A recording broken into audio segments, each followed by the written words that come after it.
అందరికీ నమస్కారం.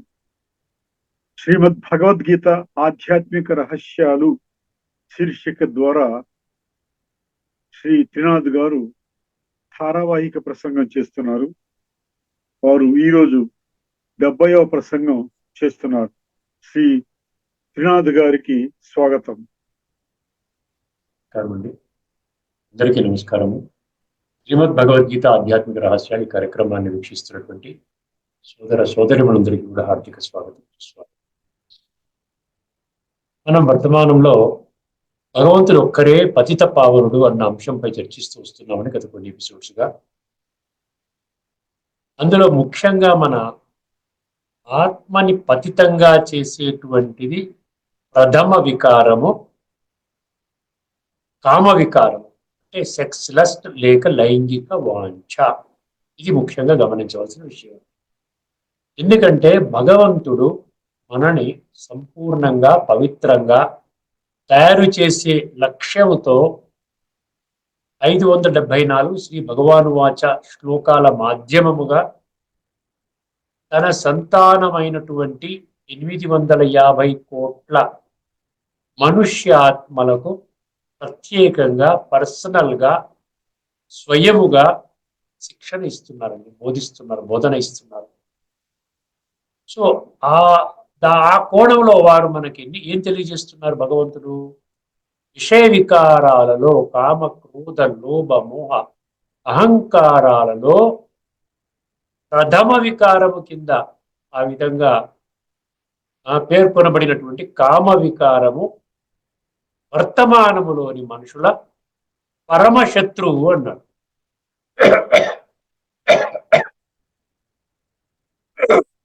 సారీ, మనం గత ఎపిసోడ్లో ఒక అద్భుతమైన శ్లోకాన్ని మనం చర్చించడం జరిగింది. 3వ అధ్యాయంలోని ఆఖరి శ్లోకం, 43వ శ్లోకం. ఒక్కసారి దాన్ని రీకలెక్ట్ చేసుకుందాం. ఎందుకంటే మనకి శత్రువులు ఎవరు అనే సంగతి ఇక్కడ చాలా స్పష్టంగా మనకి అక్కడ వర్ణించడం జరిగిందండి. ఏవం బుద్ధే పరం బుద్ధ్వా సంస్థవ్యాత్మానమాత్మన జహి శత్రుం మహాబాహో కామరూపం దురాసదం అన్నాడు. జహి అంటే ధ్వంసం చేయమంటున్నాడు, నిర్మూలించమంటున్నాడు, దాని సమూలంగా వినాశనం చేయమంటున్నాడు. ఏంటి? ఈ వికారాన్ని, కామ వికారాన్ని నాశనం చేయినాయనా, అది నీకు పరమ శత్రువు, జహి శత్రువు మహాబాహో అన్నాడు. నేను నీ తోడున్నాను. నేను నేర్పిస్తున్నటువంటి రాజయోగం ద్వారా ఆ శక్తిని వినియోగించుకుని ఈ విషయ వికారంలో మొదటి వికారమైనటువంటి కామ వికారాన్ని నీవు సమూలముగా నిర్మూలించు. దానిపై యుద్ధం అన్నమాట. మనం ఇదివరకు ఎపిసోడ్స్ లో కూడా చర్చించుకున్నాం. మన మనిషి యుద్ధము ఎవరి పైన చేస్తాడు? శత్రువు పైన చేస్తాడు. అనేక శ్లోకాలలో శత్రువు ఈ విషయ వికారాలు, శత్రువు ఆత్మజ్ఞానము లేనటువంటి అజ్ఞానములో ఉన్నటువంటి వాళ్ళకి స్వయము వారికి వారే శత్రువు అన్నాడు. అర్థమైందండి? అదేవిధంగా ఆత్మజ్ఞానం ఉన్నట్లయితే అదే ఆత్మజ్ఞానం వారికి బంధువుగా పనిచేస్తుంది అని చెప్పి 6వ అధ్యాయంలోని 5, 6 శ్లోకాలు. ఇప్పుడు ఈ మాటలని నిర్లక్ష్యం చేస్తే దాని పర్యవసానము ఏమిటి? ఇది మనం చర్చించుకోబోతున్నాం. What is the consequence, or what are the consequences of rejecting God's directions? భగవంతుడి యొక్క నిర్దేశాన్ని, ఆదేశాన్ని, ఆజ్ఞని మనము ఒకవేళ శిరసావహించకపోయినట్లయితే దాని వలన మనము ఎటువంటి పరిణామాలను ఎదుర్కోవలసి వస్తుంది. ఇదివరకే మనం 2 శ్లోకాలు చర్చించుకున్నాం సంక్షిప్తంగా. ఇప్పుడు దాన్ని విస్తృతంగా మనం చర్చించుకోబోతున్నాం. ముందుగా శ్లోకాలు వినండి. కామవికారం ముఖ్యంగా, తర్వాత క్రోధము కూడా టచ్ చేయడం జరిగింది శ్లోకాలలో. 2వ అధ్యాయంలోని 62 మరియు 63 రాసుకోవచ్చు. జాయతే విషయాన్ పుంసః సంగస్తేషూపజాయతే సంగాత్ సంజాయతే కామః కామాత్ క్రోధోభిజాయతే క్రోధాత్ భవతి సమ్మోహః సమ్మోహాత్ స్మృతి స్మృతి స్మృతి సమ్మోహాత్ స్మృతి విభ్రమ సమ్మోహాత్ స్మృతి విభ్రమ స్మృతి భ్రంశాత్ బుద్ధినాశాత్ ప్రణశ్యతి. రెండో శ్లోకం మళ్ళీ చెప్తాను. క్రోధాత్ భవతి సమ్మోహాత్ స్మృతి విభ్రమ స్మృతి భ్రంశాత్ బుద్ధినాశాత్ ప్రణశ్యతి. ఇది అనమాట కాన్సిక్వెన్స్. చాలా తీవ్రంగా ఉంది, చాలా భయానకంగా. ఎందుకంటే మనం చెప్పిన మాట వినకపోతే ఏం చేస్తాం? మన పిల్లలకి ఏం చేస్తాం? రే నాయనా, నీ జీవితం నష్టం అవుతోంది, భ్రష్టమైపోతున్నావు, ఎందుకు పనికి రాకుండా పోతావు, చివరికి బాగా బాధపడతావు, పశ్చాత్తాపడతావు, మేము ఈ రోజున ఉన్నాము, రేపు పొద్దున నీకు అందుబాటులో ఉండము, ఎప్పుడు శరీరం విడిచిపెడతావు తెలియదు, ఇప్పటికే పెద్దవాళ్ళం అయిపోయాము, మా మాట వినండి, ఆ తప్పుడు మార్గాన్ని విడిచిపెట్టండి చెప్తాను చూసారా? ఆ విధంగా మనం చెప్తున్నాడు. ఒక్కసారి మీరు గమనించండి. దానికి ఒక చిత్రాన్ని కూడా మీకు నేను చూపించదలుచుకున్నాను. ఎవరు కూడా చూపించిన చిత్రమే. చిత్రం చూపిస్తే మీకు ఏమవుతుందంటే మీకు కొంచెం క్లారిటీ. ఇదే 2 శ్లోకాల మీద మనకి ఉన్నటువంటి చిత్రం అనమాట. ఇది చిత్రం చూడండి. ఇదనమాట ఈ 2 శ్లోకాలే 6వ అధ్యాయంలో, అది 2వ అధ్యాయంలోని 62 మరియు 63. ఎలా ఉందో చూసారా? పరధర్మముతో ఆత్మస్థితి భ్రష్టం అవుతుంది. పరధర్మము అంటే నేను దేహము అనుకున్నటువంటి ధర్మము. నేను దేహము, నేను ఆత్మ అనేది ఓన్లీ మనుషులు చనిపోయినప్పుడు మాత్రమే వాడాలి. అంతవరకు మనం ఆత్మ అన్న పదాన్ని వాడకూడదు. ఏమంటే చనిపోయిన మనిషిలో ఆత్మ వెళ్ళిపోయిందంటే మన సింపుల్ లాజిక్ ఏం చెప్తుందండి? బ్రతికున్న మనిషిలో ఆత్మ ఉన్నది, అందుకని నా ఒంట్లో బాగోలేదు అంటే నేను ఒళ్ళు కాదు, ఇది నా ఒళ్ళు, నా గుండెకి బైపాస్ సర్జరీ, నా మోకాలు చుప్పలు అరిగిపోయి ఎన్నిసార్లైనా చెప్పుకోవాలండి ఇది. ఎందుకంటే ఇది ఫండమెంటల్, ప్రాథమిక, మౌలిక ఆధ్యాత్మిక సిద్ధాంతం. భగవద్గీత సుమారు 45 శ్లోకాల్లో ఉండేది. నువ్వు ఆత్మవి అని చెప్పి అర్థమైందా? 574 శ్లోకాల్లో 45-46 శ్లోకాలు ఆత్మ గురించి. నీవు ఆత్మవి, నీవు శరీరం కాదు, నువ్వు ఆత్మ అనుభవం చెయ్యి. ఆత్మ యొక్క అనుభూతి ద్వారా నీవు పరమాత్మ యొక్క ఉనికిని పసిగట్టగలుగుతావు. ఆత్మ ఉనికి లీడ్స్ టు పరమాత్మ ఉనికి. అంటే self realization leads to God realization. Opposite కాదండి. God realization leads to self realization కాదు.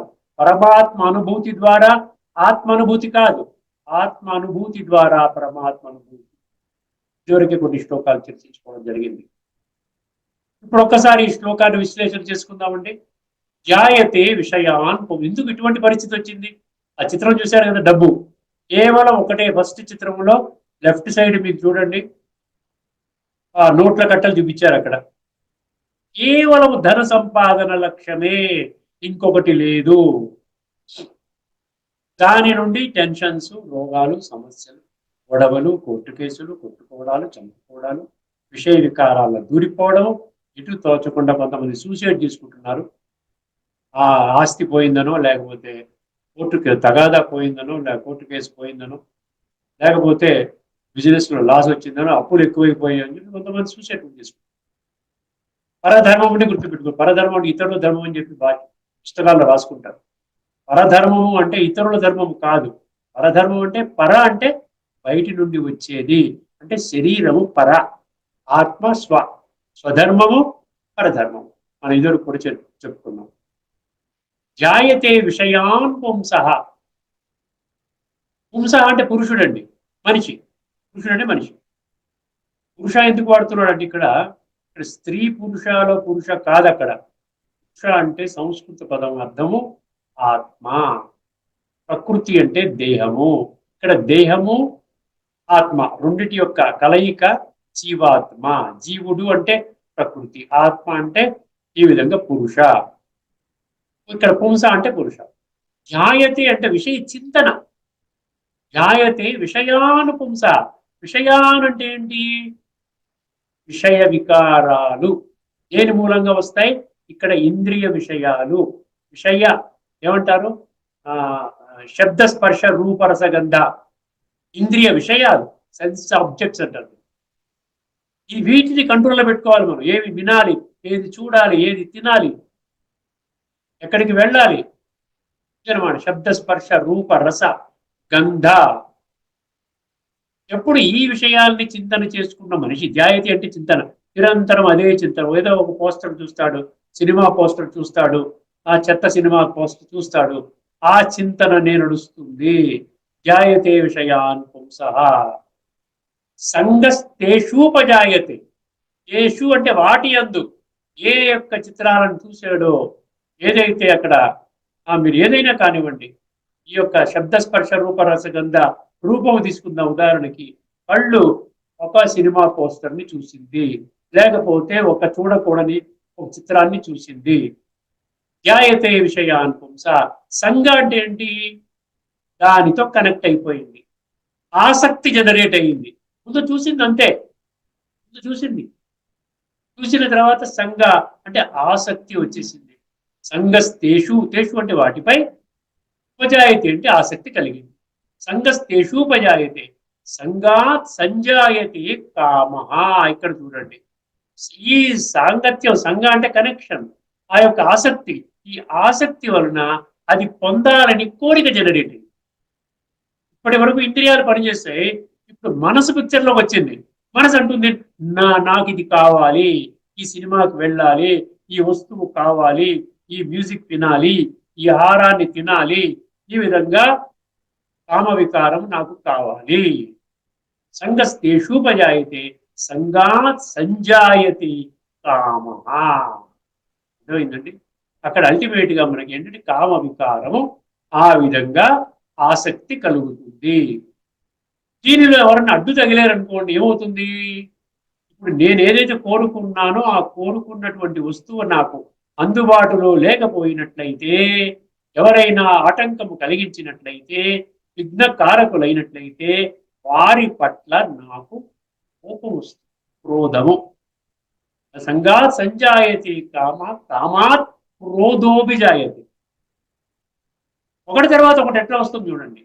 క్రోధాత్ భవతి సమ్మోహ. ఈ కోపం ఎంత వరకు వెళ్ళిపోతుందంటే, అది ఏమాత్రం కూడా కాస్త మన బుద్ధి నేత్రాన్ని తెరుచుకోనివ్వదండి. ఎప్పుడైతే బుద్ధి నేత్రం సమూలంగా మూసుకుంటుందో, నేను దేహము అంటే దేహాభిమానంలోనే మనం జీవితాన్ని గడిపిస్తామో, ఆ సమయంలో మనకి ఏమి జనరేట్ అవుతుందంట? మోహము జనరేట్ అవుతుందంట. ఇంకా దాంట్లో కూరుకుపోతాము, ఇంకా చెడు ఆలోచనలు వస్తాయి, చెడు కర్మలు చేస్తాము, చెడ్డ మాటలు మాట్లాడతాము. అర్థమైందండి?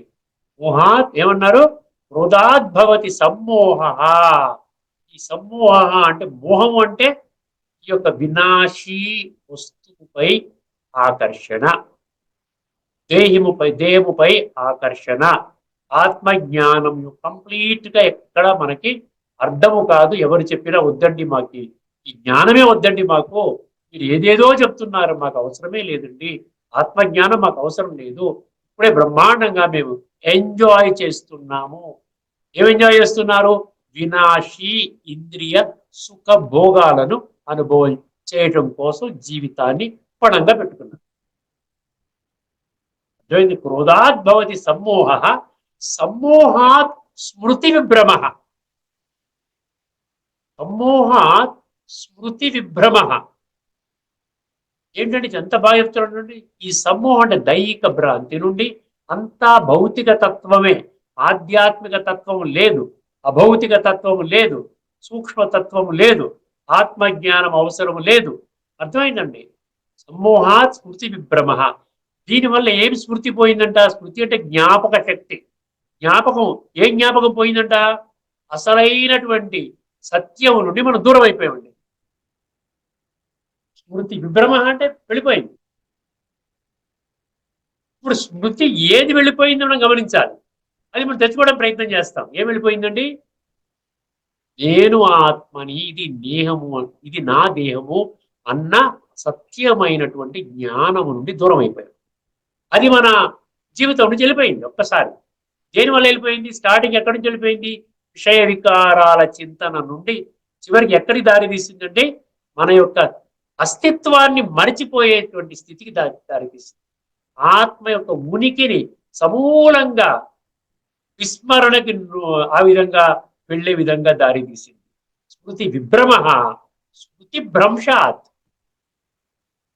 ఎప్పుడైతే స్మృతి భ్రంశం అయిపోయిందో, నేను దేహం అనుకుంటున్నావు, నేను ఆత్మని, ఇది నా దేహము అన్న మౌలిక ఆధ్యాత్మిక సిద్ధాంతము సాక్షాత్తు భగవంతుడు శ్రీమద్ భగవద్గీత ద్వారా వర్తమానములోని మనుషులకు బోధిస్తున్నటువంటి ఆధ్యాత్మిక జ్ఞానము నుండి నీవు సమూలంగా దూరమయ్యావు. స్మృతి భ్రంశ దూరమైతే ఏమైపోయింది? స్మృతి భ్రంశ. ఎప్పుడైతే స్మృతి పోయిందో 100%, 100% నేను దేహం అనుకునే స్థితిలోకి వచ్చేసావో, స్మృతి భ్రంశ బుద్ధి నాశో అన్నాడు. ఈరోజు వర్తమానంలో మనుషులు బుద్ధి నేత్రము తెరవకపోవడానికి కారణం చెప్తున్నాడు. బుద్ధి అని అనుకుంటే లాభం ఏంటండి? బుద్ధి అని ఊరికి అనుకోవడానిక? బుద్ధిమంతులు, బుద్ధిహీనులు, బుద్ధి నేత్రము, ఇంటలెక్చువల్ ఐ, డివైన్ ఐ అనుకోవడానికి కాదు కదా. ఏమండి? బుద్ధి నాశో అన్న, బుద్ధి నాశనం అయిపోతుందంటే అసలు నువ్వు బుద్ధి ఉన్న మనిషిలాగా ప్రవర్తించవు. అందుకే అంటుంటా, ఏమంటే పశువుల కంటే అధ్వాన్నంగా బ్రతుకుతున్నారు మీరు. ఏమిటంటే అదేం మాటలండి మీరు? మీరు పశువులా మనుషులా? బుద్ధి ఉన్న మనుషులేనా అంటాం కదా, మాటల్లో వస్తుంది కదా. ఏమండి? స్మృతి భ్రంశాత్ బుద్ధి నాశో బుద్ధి నాశాత్ ప్రణశ్యతి. బుద్ధి నాశనం అవ్వడం వల్ల మీ జీవితం నష్టం అవుతుంది. అర్థమైందండి? ఇప్పుడు ఇక్కడ స్మృతి భ్రంశాతలో నేను ఆత్మని, ఈ శరీరము నాది అని నాశనం అవ్వడం వలన మన జీవితం ఎలాగ భ్రష్టు పట్టిందో ఒకసారి అర్థం చేసుకోవాలి కదా. కేవలం చదువుకుంటే దానివల్ల లాభం లేదు కదా. మళ్ళీ లాజికల్ గా వెళ్తున్నాడు. ఇది లాజికల్ సైన్స్ అండి భగవద్గీత. సత్యము, తర్కము, ఇంగిత జ్ఞానము, ఈ మూడింటిని విస్మరించారు అంటే మీరు భగవద్గీత నుండి దూరం అవుతున్నారు. సత్యమైన జ్ఞానము నుండి మీరు వెళ్ళిపోయారన్నమాట. భగవద్గీత అంటున్నారు కానీ భగవద్గీత లోపలికి వెళ్ళట్లే. అందుకని ఆధ్యాత్మిక రహస్యాలు మనం ఎన్ని పోయాయి, సుమారు కొన్ని పాయింట్స్ నోట్ చేసుకున్నా. ఈ స్మృతి పోవటం వల్ల మనకి ఏ విధంగా లాస్ జరుగుతుంది, జీవితం ఏ విధముగా భ్రష్టు పడుతుంది, కొన్ని విషయాలు చెప్పండి. ఇక్కడ బుద్ధి నాశనం అంటే మనకు మామూలుగా 84 లక్షలు ఎప్పుడు చెప్తూనే ఉంటాయి. 84 లక్షల జీవరాశుల్లో మనిషికి మాత్రమే బుద్ధినిచ్చాడు. ఈ బుద్ధి నాశనం అన్నాడు కదా. సో బుద్ధి సమూలంగా బుద్ధి ఉన్న మనుషుల వలె మనము ఆ విధంగా మన నడవడిక ఉండదు. రెండవది, శ్రీమద్ భగవద్గీతలో చెప్పిన 574 శ్లోకాలు నా జీవితాన్ని ఉద్ధరించడం కొరకే. అర్థమైందండి? ఇది ఎక్కడో ద్వాపర యుగములో కురుక్షేత్ర యుద్ధ మైదానములో అర్జునుడు అన్న ఒక్క వ్యక్తికి, లేక హిందూ ధర్మములో ఉన్న వాళ్ళకి మాత్రమే సంబంధించిన, లేకపోతే ఎవరైనా చనిపోతే చదువుకోవాల్సిన గ్రంథము భగవద్గీత. ఇది ఈ విధంగా ఊహించుకుంటాం. కానీ శ్రీమద్ భగవద్గీత నా జీవితాన్ని ఉద్ధరించడం కొరకే. సాక్షాత్తు భగవంతుడు నా కొరకే చెప్తున్నాడు. నా జీవితాన్ని శ్రేష్టమైన మార్గంలో నడపడానికి బోధిస్తున్నాడు అన్న జ్ఞాపక శక్తి మనం మర్చిపోతాం. అన్న జ్ఞాపక శక్తి నశిస్తుంది. ఇంకా ఏం చెప్పుకోవచ్చండి? మనం అందరం భావిస్తున్నట్టుగా శ్రీమద్ భగవద్గీతని ఒక ధార్మిక గ్రంథముగా భావిస్తున్నాం. ఇది ఒక ఆధ్యాత్మిక గ్రంథము. ఏమండి? ఇది ఒక ఆధ్యాత్మిక గ్రంథము. అధ్యాత్మ విద్యానాం అన్నాడు 10వ అధ్యాయంలో 32వ శ్లోకం. దాన్ని మర్చిపోయాం. స్మృతి ఎక్కడ పోయింది? ఆ స్మృతి పోయింది. ఇది ఆధ్యాత్మిక గ్రంథం మర్చిపోయాము. ఇది కేవలము ఒక ధర్మానికి సంబంధించిన వాళ్ళ మత గ్రంథముగా మనం భావించుకొని సర్వ మత గ్రంథాలు లాగానే దీన్ని కూడా ట్రీట్ చేస్తున్నాం. దీన్ని ఏమి గొప్పగా ట్రీట్ చేయట్లేదు. అన్ని మత గ్రంథాలు ఏ విధంగా చదువు, పఠన, పారాయణ, శ్రవణ, ప్రచారం చేసుకుంటున్నారో అందరూ చేసుకుంటున్నారు కదా. అదే విధంగా భగవద్గీత కూడా కేవలము ప్రచార ప్రసారానికి మాత్రమే ఇది నిర్దేశించబడిన గ్రంథము. ఒరిజినల్ గా దీన్ని ఎవరు ఆచరించాలి? ద్వాపర యుగంలో ఉన్న ఒక్క అర్జునుడని ఒక్క వ్యక్తి ఆచరించాలి. మనం అందరం ఈ రోజున ఏంటంటే తండ్రి భగవంతుడికి భగవద్గీతలో ఏమంటున్నాడు? పితాహమస్య జగత, నేను అందరికీ తండ్రిని. అంటే మనము తండ్రి లేని పిల్లలు ఏ విధంగా మనం ఆర్ఫన్స్ అంటాము, అనాథలు అంటాము. ఆ విధంగా ఈరోజు భగవంతుడి యొక్క సత్య పరిచయము కానీ, భగవంతుడి యొక్క సత్య పరిచయం మనకి భగవంతుడు బోధించిన జ్ఞానం యొక్క సారము గాని, నేను నా జీవితాన్ని భగవంతుడి జ్ఞానము ద్వారా నా జీవితాన్ని ఎలాగ ఉద్ధరించుకోవాలి, ఈ విషయాలన్నిటి నుంచి మనం దూరం అయిపోయాము.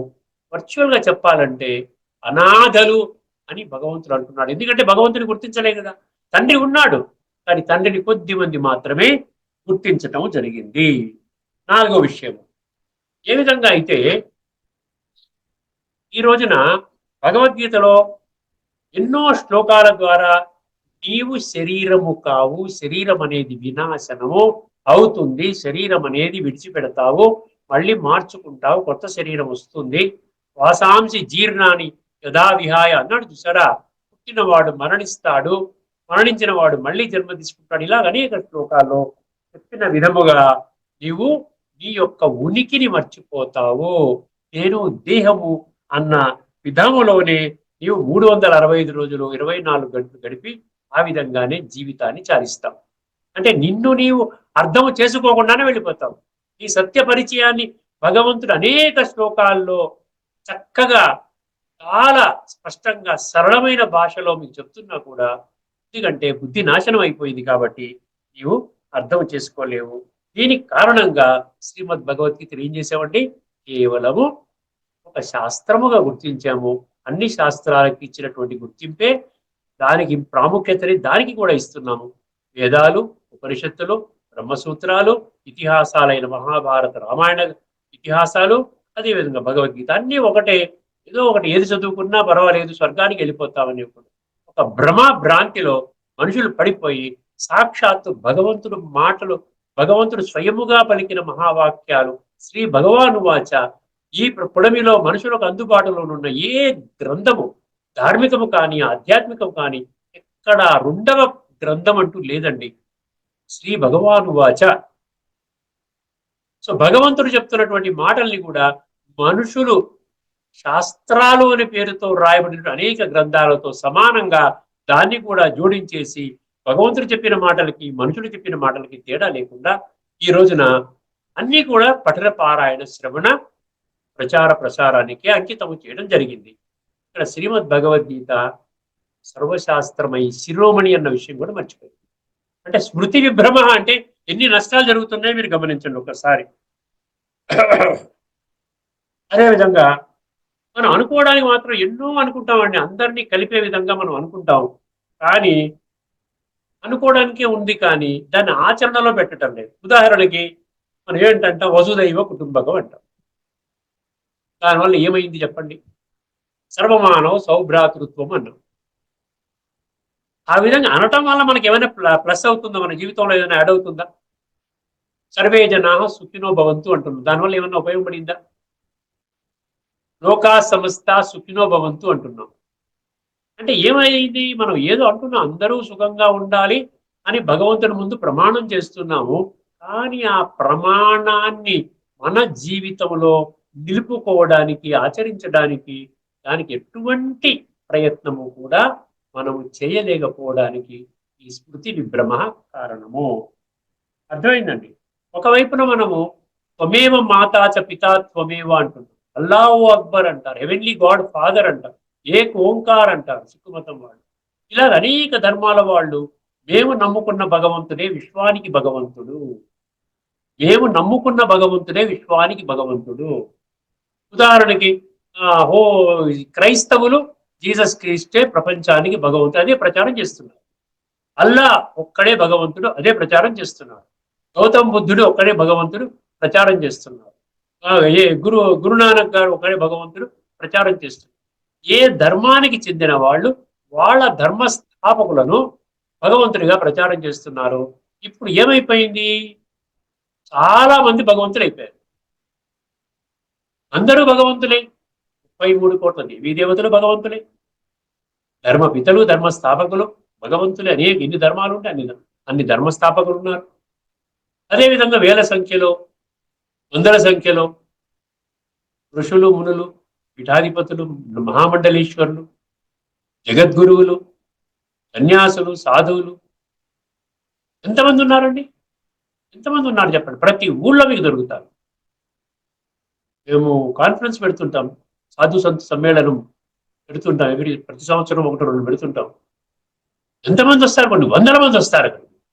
అదేవిధంగా మీరు నార్త్ వెళ్ళండి, వారణాసి, లేకపోతే ఇక్కడ పూరి వెళ్ళండి, లేకపోతే కాశీకి వెళ్ళండి, వేల సంఖ్యలో మీకు సాధువులు సంతులు కనబడతారు. అందరినీ భగవంతుడు అందిస్తున్నారు. చివరికి ఏమైపోయింది?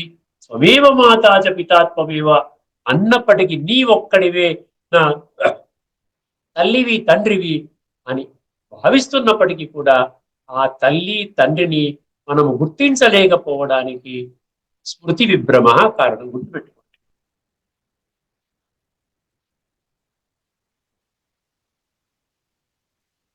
గీతలో చాలా స్పష్టంగా ఉందండి.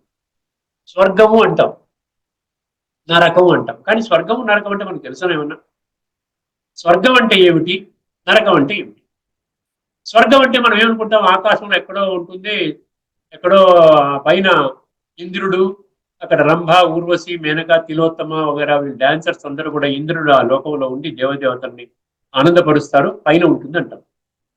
ఎవరు కరెక్ట్ అండి అది? పైన ఏమన్నా ప్రాణం ఉన్నట్టుగా మనం చెప్తున్నారా? నాసా సైంటిస్టులు చెప్తున్నారా? పైన ఏమన్నా ఉందా? ఈ ఈ భూమండలం కాకుండా ఇంకా ఏదైనా లోకములో ప్రాణం మానవ సృష్టి ఉన్నది అని ఎక్కడైనా మన దాఖలాలు ఉన్నాయా? అదేవిధంగా నరకం అంటే మనం పాతాళం అంటాం, యమధర్మరాజు, మన చిత్రగుప్తుడు అంటాం. అక్కడ మనకి పనిష్మెంట్స్ ఇస్తారు. మనం చేసినటువంటి పాపాల చిట్టా అంతా మనకి సినిమా 70mm స్క్రీన్ లో చూపిస్తారు. తర్వాత దాని ప్రకారంగా వాళ్ళు శిక్షలు భయానకమైన శిక్షలు విధిస్తారు అని చెప్పేసి ఆ విధంగా మనం నమ్ముతున్నాం. అది కరెక్టేనా? గీతలో చాలా స్పష్టంగా అతోవా ప్రాప్స్యసి స్వర్గం జిత్వా వా భోక్షసే మహీం, ఈ విధంగా స్వర్గం అంటే ఏమిటో, స్వర్గం అంటే ఏమిటో చాలా చక్కగా చెప్పాడు భగవద్గీతలో. కానీ భగవద్గీతని కేవలం మనము పఠన పారాయణ శ్రవణ ప్రచారానికి మాత్రమే పరిమితం చేసి స్వర్గం అంటే ఏమిటి, నరకం అంటే ఏమిటో మనకి తెలియలేకపోవడానికి స్మృతి విభ్రమ కారణం. గుర్తుపెట్టుకోండి, you last hour memory completely.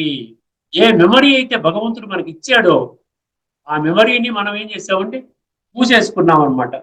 ఆ విధంగా ఇలా ఎన్ని చెప్పుకోవాలంటే అన్ని ఎగ్జాంపుల్స్ మనం చెప్పుకోవచ్చండి.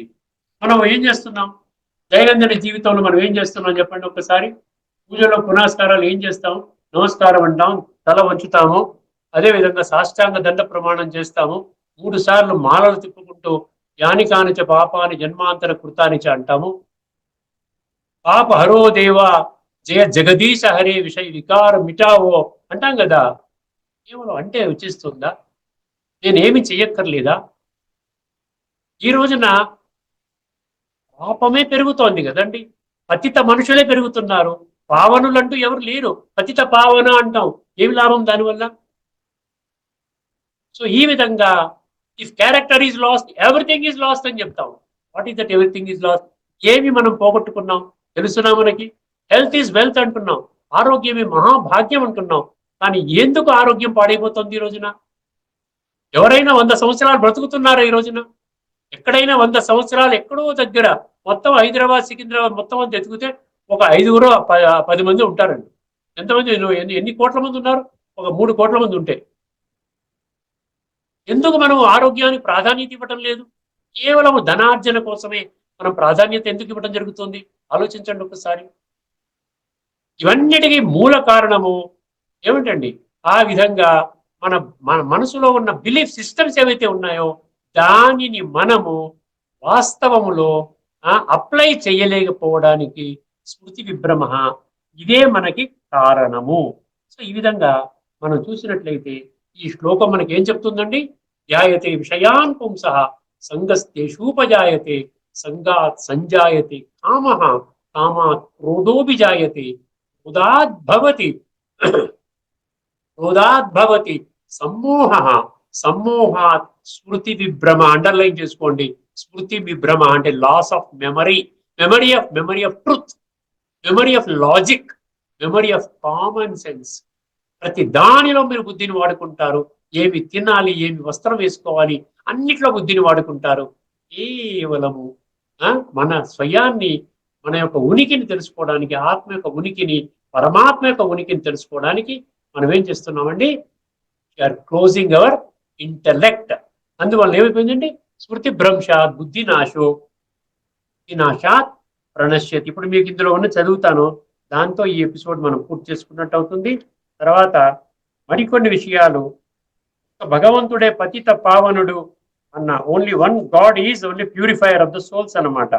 మనం పతితంగా అయిపోయాము, పావనంగా చేసేవాడు ఇప్పటివరకు ఎవరు చేయలేదు కదా.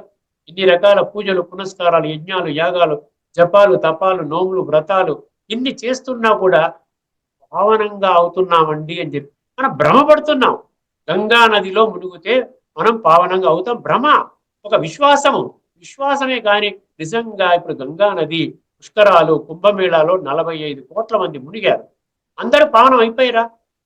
ప్రపంచంలో ఉన్నటువంటి 850 కోట్ల మందిని కూడా మనం విమానాల్లో ఓడల్లో తీసుకొచ్చి మనం ముంచేస్తే అందరూ పావనం అయిపోతే బ్రహ్మాండంగా ఉంటుంది కదండి. యుద్ధములు ఉండదు, గొడవలు ఉండవు, కొట్టుకోవడం ఉండదు, కోట్లు ఉండవు, అనారోగ్యం పాలుండదు, ఆసుపత్రులు ఉండవు, ఏముండదు కదా. అంటే కేవలం ఒక విశ్వాసం మాత్రం ఉంటే సరిపోతుందా మనకి?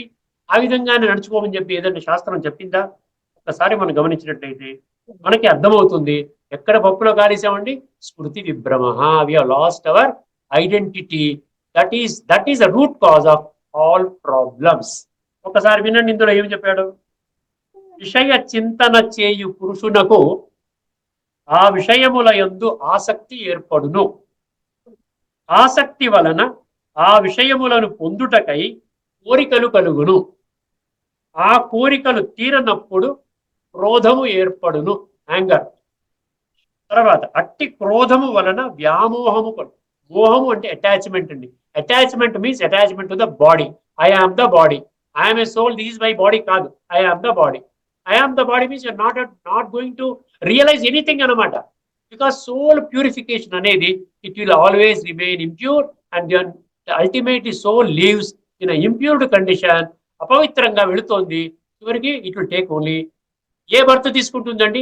ఆ ఇంప్యూరిటీ, అపవిత్రమైన సంస్కారాలు, దానికి మ్యాచ్ అయిన శరీరము సత్య త్రేతాయుగాలలో ద్వాపర కలియుగాల్లో ఎక్కడ దొరుకుతుందో అక్కడ అంతవరకు ఇట్ విల్ బి హ్యాంగింగ్ అనమాట. ఆ విధంగా బ్యాలెన్స్ లో ఉంటుంది. అట్టి క్రోధము వలన వ్యామోహము కలుగును. దాని ప్రభావమున స్మృతి మెమరీ చిన్న భిన్నమగును. స్మృతి భ్రష్టమైనందున బుద్ధి అనగా జ్ఞాపక శక్తి నశించును. జ్ఞాపక శక్తి కాదు, బుద్ధి అనగా జ్ఞాన శక్తి నశించును. నాలెడ్జ్ ఉండదండి, ఇంకా no knowledge, only just reading, reciting, listening and then propagating, that's all. Application zero అనమాట, నో అప్లికేషన్. అందుకని జ్ఞాన శక్తి నశించును. బుద్ధి నాశనము వలన మనుషుడు తన స్థితి నుండి పతనమగుడు. అర్థమైందండి? అందువలన విషయ వికారాన్ని తగ్గించుకోమంటున్నాడు. కాలచక్రములో ఇది అంతిమ శ్వాసలో ఉంది. ఇప్పుడు కృతయుగం రాబోతున్నది. సాక్షాత్ భగవంతుడే ఈ యొక్క ప్రజాపిత బ్రహ్మా కుమారి ఈశ్వరి విశ్వవిద్యాలయాన్ని స్థాపన చేశాడు. అందుకనే ఇది మనుషులు స్థాపన చేసిన సంస్థ కాదు, ఈశ్వరీయ అన్నారు. ఈశ్వరీయ విశ్వవిద్యాలయము సుమారుగా 25-30 లక్షల మంది ఈ రోజున ఆత్మానుభవం చేసుకుని ప్రతిరోజు అభ్యాసము, అశరీరీ స్థితి, విదేహీ స్థితి, ఆత్మాభిమాన స్థితి, అర్థమైందని ఈ స్థితిని ప్రతిరోజు మనం అభ్యాసం చేస్తాము. ప్రతిరోజు డివైన్ క్లాస్ ఉంటుంది. అందువల్ల తప్పకుండా ప్రతి ఒక్కరూ కూడా ఈ విషయాన్ని గుర్తించి ఆత్మని శుద్ధి చేసుకుని ఆ ప్రక్రియని ప్రారంభించవలసిందిగా నేను అర్థిస్తున్నాను. ఇక్కడితో మన చర్చను ముగించుకుందామండి. తదుపరి ఎపిసోడ్లో మళ్ళీ కలుసుకునేంత వరకు అందరికీ నమస్కారము. లోకా సంస్థ సుఖినో భవంతు. ఓం శాంతి. శ్రీమద్ భగవద్గీత ఆధ్యాత్మిక రహస్యాలు శీర్షికలో పతిత పావన తత్వము గురించి చక్కగా విశ్లేషించారు శ్రీ త్రినాథ్ గారు. వారికి ధన్యవాదాలు. నమస్కారం.